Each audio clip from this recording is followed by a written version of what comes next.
Hello everybody and welcome to You Have Control. Today we are looking at exercise 9B, climbing and descending turns up to 30 degrees angle of bank.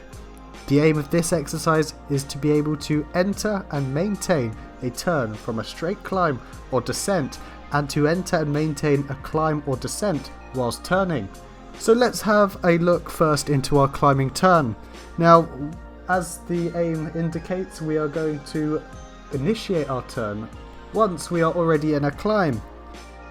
Let's look at the effects of turning whilst climbing. We will have a reduced rate of climb compared to straight flight. This is due to the vertical lift component being moved over slightly to the left or the right. Therefore, the angle of bank directly impacts our climb performance. The sharper our bank angle, the lower our rate of climb will be. We also have a tendency to overbank in a climbing turn. Throughout our climbing turn, make sure to maintain your airspeed and make sure the aircraft is in balance. Always look out into the turn. The opposite to this is a descending turn.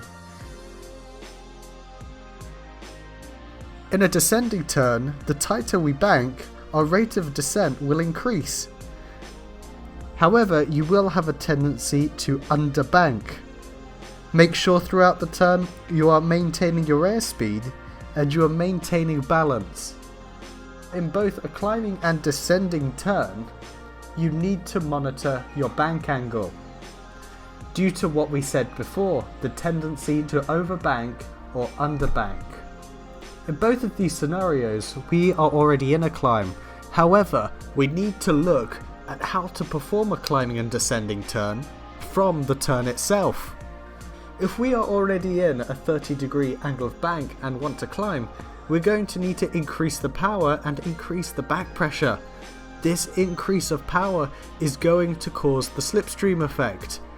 And in a bank, you are going to need to use your rudder to keep the aircraft in balance.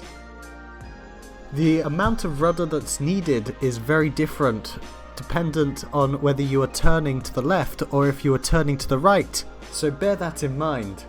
When you are wanting to perform a descending turn, reduce the power and lower the nose. Remember, once again, use your rudder to keep the aircraft in balance. In our airmanship today, make sure to look out, not only above and below us, but in the direction that we are turning. Make sure you have the correct altimeter setting. Maintain clear of cloud and don't venture into controlled airspace. Make sure to constantly check your engine temperatures and pressures. Apply engine warms where applicable. Thank you very much for watching today's video and I hope you found this useful. Any questions, please leave them below in the comments section. Make sure to like this video and subscribe to the channel. Fly safe.